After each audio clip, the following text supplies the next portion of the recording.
Hey guys, and welcome back to this channel. In this video, I'll be showing you guys how you can create a quiz and how you can share it.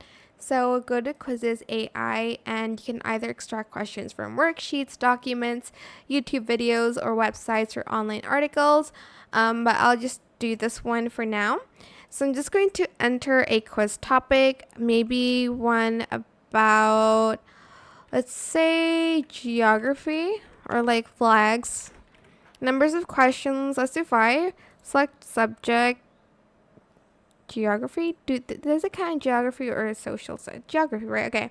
Let's do the second grade and let's select continue. So you're going to then add like 10 select subtopics. Let's do flags of famous country flags and then let's select generate quiz.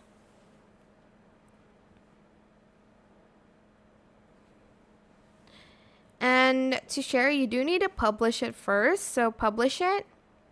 And then you're just going to select share. Here you can copy link, share with teachers, or share with team. And you can even try it as student here. And yeah, that is it for this video. I hope it was helpful for you guys. Don't forget to like, comment, share, and also subscribe to this channel if you haven't done that already.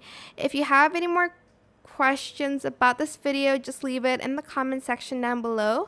I will try my best to answer them all. The music is really loud. Thank you so much for watching. Bye.